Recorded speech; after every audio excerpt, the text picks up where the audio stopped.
삼성전자 노조가 회사 상대로 45조를 요구했습니다. 그런데 돌아온 건 협상이 아니었어요.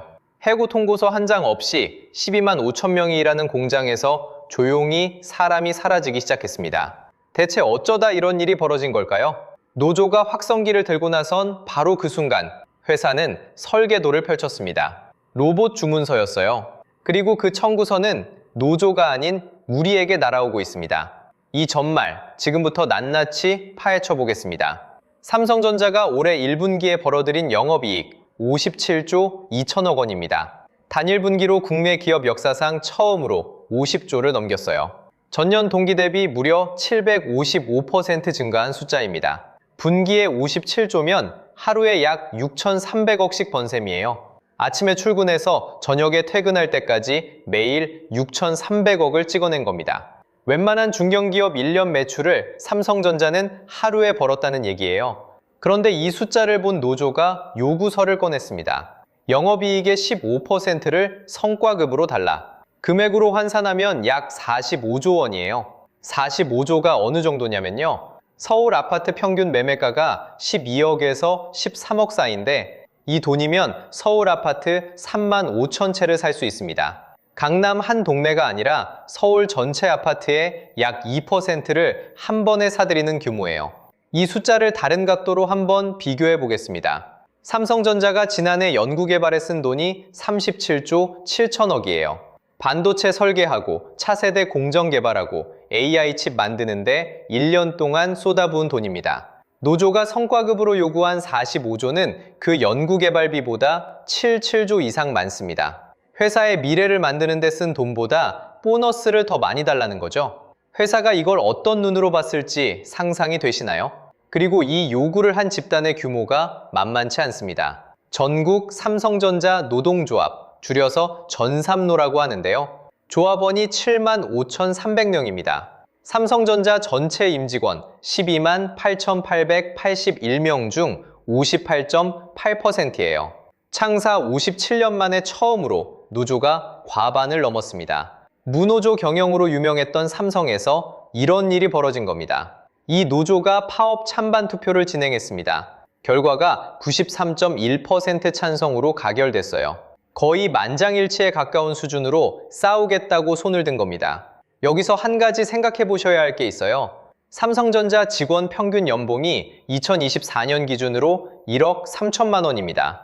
같은 나이대 30대 직장인 평균 연봉이 4,550만 원이에요. 딱 3배 차이가 납니다. 월급으로 치면 한 달에 1,000만 원 넘게 받는 셈인데 거기에 보너스로 45조를 더 달라고 한 거예요. 동창 모임에서 내 연봉의 3배를 받는 친구가 나 성과급이 너무 적어 라고 하면 솔직히 어떤 표정 지으세요? 거기에 노조위원장이 총파업을 앞두고 동남아로 휴가를 다녀온 게 알려지면서 여론이 확 돌아섰습니다. 파업 준비하는 조합원들은 머리띠 메고 있는데 수장은 해외 휴양지에 있었다는 거니까요. 전 국민이 물가 걱정에 허리띠 졸라매는 와중에 연봉 1억 넘는 직원들이 45조를 더 달라고 하고 그 대표는 리조트에서 쉬고 있었으니 여론이 좋을 리가 없었습니다. 온라인 댓글창은 냉소 그 자체였어요. 로봇 시대 오는 것도 모르고 지발등 찍네. 연봉 1억 넘게 받으면서 무슨 파업이냐? 나한테 그 자리 줘라. 이참에 다 자르고 로봇 쓰자. 노조를 응원하는 댓글은 찾기 어려웠고 회사 편이 압도적이었습니다. 특히 2030 세대 반응이 제일 냉담했어요. 삼성전자 입사는 이 세대한테 사실상 계층 이동이거든요. 수백 대 1 경쟁률을 뚫어야 겨우 앉을 수 있는 자리에서 파업을 하니까 힘들면 나오면 되지 라는 말이 자연스럽게 나온 겁니다. 노조 입장이 완전히 틀린 건 아니에요. 회사가 벌어들인 이익을 나눠달라는 주장 자체는 논리가 있습니다. 그런데 명분을 잃은 싸움은 공허해요. 여론이 등을 돌린 순간 그 싸움은 이미 절반을 진 거나 다름없었습니다. 회사는 이 여론을 조용히 등에 업었어요. 그런데 회사는 이걸 보면서 사실 좋아했다는 게 반전입니다. 45조 요구서가 날아온 바로 그날, 회사 임원실에서는 전혀 다른 문서에 도장을 찍고 있었습니다. 사실 삼성전자는 이미 움직이고 있었어요. 올해 3월 1일 스페인 바르셀로나에서 열린 MWC 2026. 거기서 삼성전자가 뭐라고 했냐면요. 2030년까지 전 세계 모든 생산 공장을 AI 자율 공장으로 전환하겠다 공식 선언을 했습니다. 모든 공장입니다. 일부가 아니에요. 자재가 들어오는 순간부터 완제품이 나가는 순간까지 사람 손을 거치지 않는 공장을 만들겠다는 겁니다. 4년 남았습니다. 2030년이면 우리 집 아이가 취업 준비할 때쯤이에요. 그때 삼성전자 공장에는 사람 대신 뭐가 있을까요? 로봇입니다. 삼성전자는 레인보우 로보틱스라는 회사 지분을 35%까지 확보했습니다. 최대 주주가 됐어요. 이 회사가 어디서 나왔냐면 카이스트에서 휴보 만들던 연구진이 창업한 로봇 전문 기업입니다. 삼성전자는 여기에 돈만 넣은 게 아닙니다. 대표이사 바로 밑에 미래 로봇 추진단이라는 조직을 새로 만들었어요. 사장님이 직접 챙기겠다는 뜻입니다. 이게 얼마나 진심이냐면요. 세종에 신공장을 지었습니다. 이 공장이 좀 특이한데 로봇을 만드는 공장인데 로봇이 로봇을 조립합니다. 협동 로봇이 부품을 집어서 다른 로봇 몸통에 끼워 넣는 구조예요. 스스로 자기를 복제하는 거나 마찬가지입니다. 여기서 연간 3,000대를 찍어낼 계획이에요. 매일 8대씩 로봇이 태어나는 셈입니다. 그래서 이 로봇들이 공장에서 뭘 하냐? 삼성전자가 투입하는 로봇은 4종류입니다. 설비를 관리하는 오퍼레이팅 봇, 자재를 나르는 물류봇, 정밀하게 부품을 끼우는 조립봇, 사람이 들어가면 위험한 곳에서 일하는 환경안전봇, 4종류가 팀을 이뤄서 돌아갑니다. 그리고 RBY1이라는 양팔 로봇은 이미 실전 투입됐어요. 기흥 캠퍼스, 평택 캠퍼스. 우리가 뉴스에서 맨날 보는 그 반도체 라인 안에 지금 이 순간에도 양팔 로봇이 사람 대신 웨이퍼를 다루고 있습니다. 미래 얘기가 아니에요. 현재 진행형입니다. 근데 로봇만 넣는다고 공장이 알아서 돌아가진 않겠죠? 여기서 엔비디아가 등장합니다. 삼성전자가 엔비디아 GPU를 5만 개 도입했어요. 5만 개면 웬만한 AI 회사 서버실 전체보다 많은 양입니다. 이걸로 뭘 하냐면 실제 공장을 컴퓨터 안에 똑같이 복제한 가상 공장을 만듭니다. 전문 용어로 디지털 트윈이라고 하는데요. 쉽게 말하면 심시티 같은 겁니다. 컴퓨터 안에 공장을 통째로 옮겨놓고 이 장비 여기 놓으면 효율이 어떻게 되지? 이 공정 순서 바꾸면 불량률이 줄까? 이런 걸 실제로 해보기 전에 시뮬레이션으로 먼저 돌려보는 거예요. 원래 이런 시뮬레이션 한 번 돌리면 한 달이 걸렸습니다. 그런데 엔비디아 GPU 5만 개를 때려박으니까 1.5일로 줄었어요. 20배 빨라진 겁니다. 이게 뭘 의미하냐면 예전에는 새 공정 하나 테스트하는데 1년에 12번밖에 못 해봤다면 이제는 240번을 해볼 수 있다는 뜻이에요. 시행착오가 20배 빨라지면 경쟁사를 따라잡는 속도도 20배 빨라집니다. 그래서 결과가 어떻게 나왔냐? 숫자로 보겠습니다. 반도체를 만들고 나서 조립하고 포장하는 단계, 이걸 후공정이라고 하는데요. 이 후공정에서 사람 없이 기계만으로 처리하는 비율이 1년 전에는 5%였습니다. 100명이 일하는 라인에서 기계가 맞는 몫이 겨우 5명분이었다는 거예요. 그런데 지금은 30%입니다. 1년 만에 6배가 뛰었어요. 물류 쪽은 더합니다. 자동화율 99%. 창고에서 부품 꺼내고 운반하는 일은 사실상 사람이 안 합니다. 공장 전체 제조 운영 자동화율은 90%를 넘겼어요. 10명이 하던 일 중 9명분을 이니 기계가 하고 있다는 겁니다. 그 결과가 파업 당일에 바로 드러났습니다. 4월 23일 기흥 캠퍼스 S1 파운드리 라인. 파운드리는 쉽게 말해서 남의 반도체 설계를 위탁받아 찍어주는 공장입니다. 이 S1 라인 생산량이 74.3% 줄었어요. 4대 중 3대가 멈춘 겁니다. 보통 회사라면 이때 협상 테이블에 앉겠죠. 알겠다, 얘기하자. 그런데 삼성전자의 반응은 달랐습니다. 내부에서 나온 말이 뭐냐면요. 그래서 로봇을 더 빨리 넣어야 한다. 공장이 74%나 멈췄는데 회사 반응이 못 버티겠다가 아니라 역시 사람을 빼야 해였다는 겁니다. 파업이 오히려 자동화를 앞당기는 명분이 된 거예요.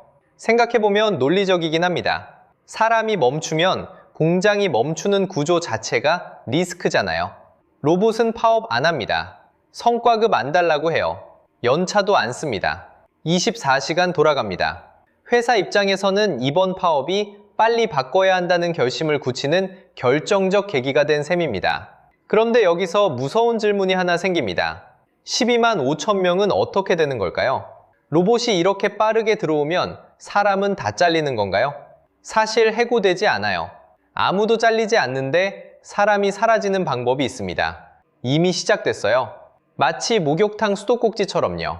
물이 천천히 빠지는 걸 처음엔 모릅니다. 탕 안에 있으면 수위가 내 턱 밑인지 가슴 높이인지 잘 모르거든요. 그런데 어느 날 바닥이 보여요. 그때서야 물이 언제 이렇게 빠졌지? 하게 됩니다. 삼성전자 공장에서 지금 일어나고 있는 일이 정확히 이겁니다. 삼성전자 임직원 수 약 12만 5천 명입니다. 이 정도 규모면 매년 정년퇴직, 이직, 개인 사정으로 나가는 사람이 있죠. 일반적으로 대기업 자연 감소율이 3%에서 5% 사이입니다. 계산기 두드려보면요. 매년 3,750명에서 많으면 6,250명이 회사를 떠납니다. 웬만한 중소도시 공무원 전체 수 정도 되는 인원이 해마다 빈자리를 만드는 거예요. 예전이라면 이 자리를 신입사원으로 채웠습니다.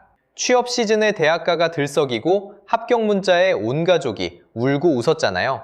그런데 지금 삼성전자는 그 빈자리에 사람 대신 로봇을 앉히고 있어요. 해고 통보서 한 장 없이, 파업 진압 한 번 없이 조용하게. 이게 조용한 대체입니다. 2034년까지 패키징 공정 100% 자동화. 이게 공식 목표입니다. 지금 2026년이니까 앞으로 8년, 매년 조금씩 로봇 비율을 올리면 누가 언제 잘렸는지 아무도 모릅니다. 잘린 게 아니니까요. 그냥 빈자리가 로봇으로 채워질 뿐입니다. 퇴직 케이크 자르고 악수하며 보내드린 그 자리에 다음날 기계팔이 들어와요. 그런데 이 설계도는 삼성전자만 그리고 있는 게 아닙니다. 현대자동차. 2021년에 보스턴 다이나믹스 지분 80%를 사들였습니다. 차 만드는 회사가 로봇 회사를 왜 삽니까? 답은 2028년에 나옵니다. 미국 조지아 메타플랜트에 아틀라스 로봇을 공장 라인에 투입한다고 선언했어요. 우리가 뉴스에서 뒤로 넘어지고 점프하는 거 봤던 그 로봇이 진짜 자동차 조립을 하게 되는 겁니다. 인텔은 더 직접적이었습니다. 2024년에 전 직원의 15%, 약 1만 5천 명을 한꺼번에 잘랐어요. 우리 동네 아파트 단지 전체 인구가 하루아침에 회사에서 사라진 규모입니다. 그 자리를 AI와 자동화로 메우겠다는 거였는데 결과가 좋았냐면 그건 또 아닙니다. 데이터 센터 AI 매출은 오히려 3% 빠졌고 배당도 끊겼어요. 사람만 빼면 된다는 게 얼마나 순진한 생각인지 인텔이 몸으로 보여준 셈이에요. 그래서 삼성은 인텔처럼 대놓고 칼을 들 수 없습니다.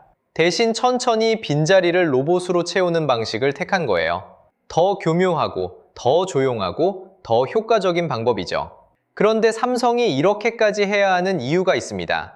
반도체를 남의 설계대로 찍어주는 공장, 파운드리 시장을 보면 알 수 있어요. TSMC 시장 점유율 70.2%, 삼성은요? 7.3%입니다. 10배 차이예요. 교실에 비유하면 TSMC가 전교 1등이고 삼성은 반에서 중하위권인 상황입니다. 이 격차를 기술로만 따라잡으려면 수십 년이 걸립니다. 같은 칩을 더 싸게 만들어야 따라잡든 말든 게임이라도 계속할 수 있거든요. 여기에 하나 더. 2026년 3월 10일에 노란봉투법이 시행됐습니다. 이 법의 핵심은 회사가 파업 노동자에게 거액의 손해배상을 청구하기 어렵게 만든 겁니다. 노동자 입장에서는 파업 부담이 줄었어요. 좋은 일이죠? 그런데 반대로 보면 회사 입장에서는 파업을 법으로 막기 어려워졌다는 뜻입니다. 법으로 못 막으면 어떻게 합니까? 구조로 막죠. 파업해도 공장이 안 멈추게 만들면 됩니다.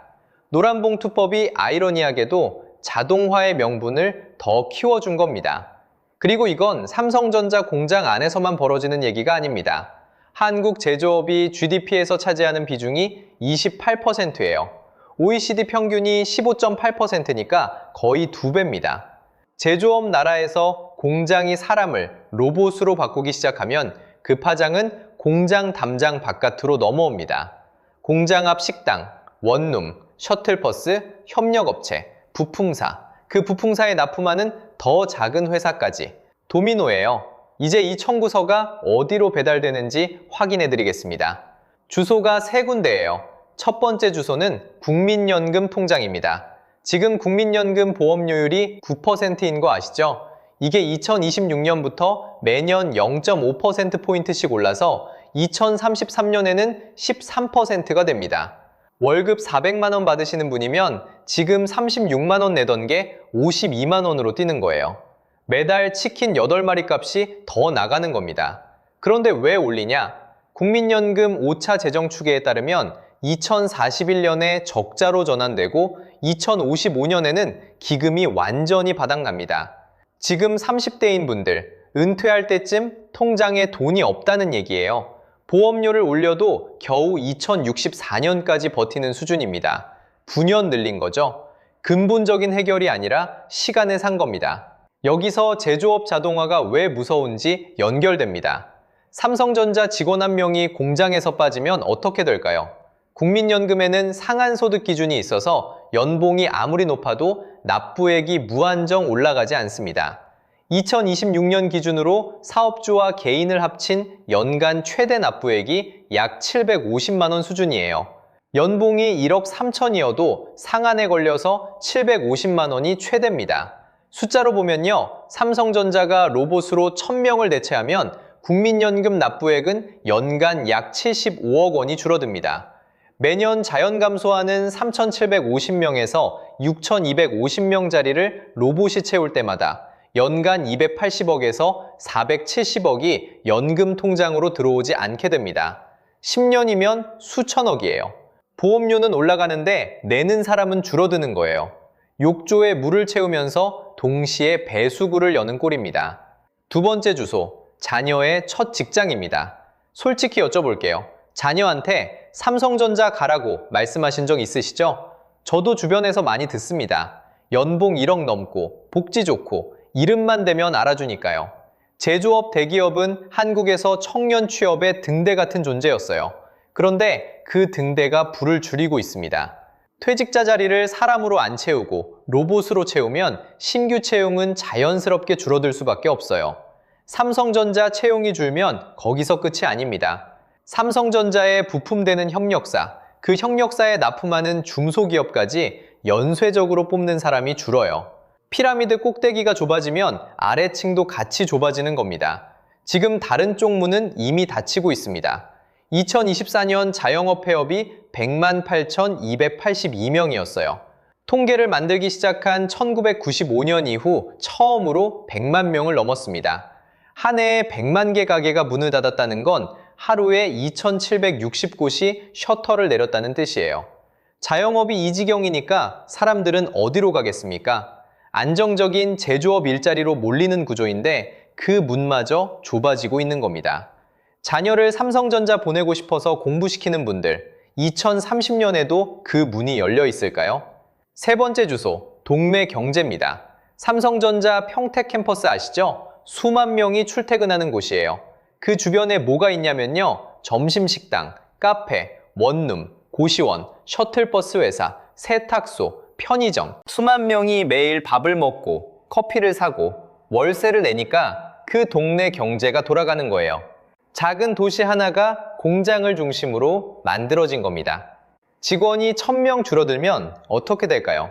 점심에 줄 서던 식당에 빈자리가 생기고 원룸 공실이 들고 셔틀 노선이 하나씩 빠집니다. 그 식당 사장님은 알바를 줄이고 원룸 주인은 월세를 깎고 결국 동네 전체가 천천히 수축해요. 이미 신호는 나오고 있습니다. 전국 소매업 폐업률 16.78%, 음식업 폐업률 15.82%예요. 가게 6곳 중 하나가 1년 안에 문을 닫는다는 뜻입니다. 우리 동네 골목에 가게 6개 있으면 내년에 하나는 빈 가게가 된다는 숫자예요. 이게 전국 평균이고 대기업 공장이 사람을 줄이는 동네에서는 이 숫자가 훨씬 가팔라질 수밖에 없습니다. 연금에서 돈이 빠지고 자녀 일자리 문이 좁아지고 동네 가게가 하나씩 꺼집니다. 이 세 장의 청구서는 삼성전자 주주한테만 오는 게 아니에요. 국민연금 내는 사람, 취업 준비하는 자녀를 둔 부모, 공장 근처에서 장사하는 사장님, 전부 받는 사람입니다. 그렇다면 이 구조는 왜 멈추지 않는 걸까요? 노조가 싸울수록 오히려 더 빠르게 돌아가는 이유가 있습니다. 노조는 라인을 멈추면 회사가 무릎을 꿇는다고 믿었습니다. 그 믿음이 맞았던 시절이 있어요. 1980년대, 90년대. 제조업 전성기엔 사람이 멈추면 공장이 멈췄으니까요.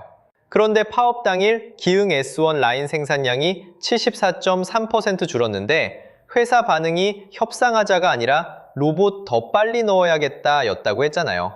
파업 손실이 쌓일수록 자동화 투자 비용보다 싸게 먹히는 계산이 완성되기 때문입니다. 하루 라인 손실이 약 1조 원이에요. 이게 반복될수록 경영진 회의실에서 자동화 설비 예산안을 올리면 아무도 반대하지 못합니다. 파업이 자동화의 비용 정당성을 매일 증명해주는 셈이에요. 싸울수록 자신의 자리가 빨리 사라지는 구조입니다. 노조는 하나를 믿었어요. 우리 없으면 안 된다. 숙련된 기술자의 손끝 감각, 수년간 쌓인 현장 경험, 이건 기계가 대신할 수 없다는 확신이었습니다.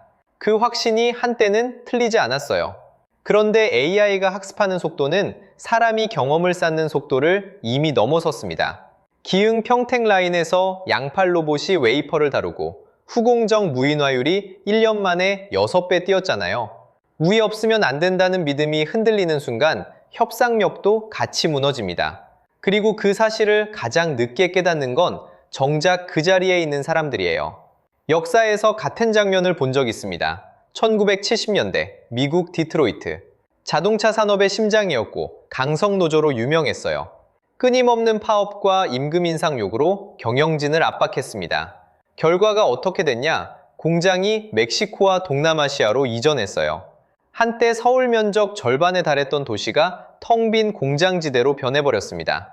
삼성 노조가 걷고 있는 길이 그 경로와 놀라울 만큼 닮아 있습니다.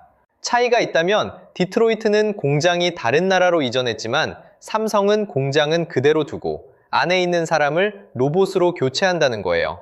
더 조용하고 더 빠르고 법적으로도 아무 문제 없습니다.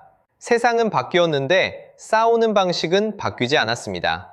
기술이 바뀌고 시장이 바뀌고 경쟁의 룰이 바뀌는 동안 노조는 수십 년 전 공식을 그대로 꺼내들었어요. 그런데 그 공식이 작동하던 시대는 사람만이 라인을 돌릴 수 있던 시대였습니다. 2020년대의 공장은 그 전제가 무너진 지 오래예요. 결국 가장 강하게 싸운 자가 가장 빠르게 지워지는 아이러니가 현실이 됐습니다. 파업 뉴스 보면서 속 시원하다고 느끼셨을 수도 있어요. 저도 솔직히 그랬습니다. 그런데 그 통쾌함 뒤에 로봇 주문서가 있었고 그 주문서 끝에 내 연금과 내 아이 첫 직장이 매달려 있었습니다.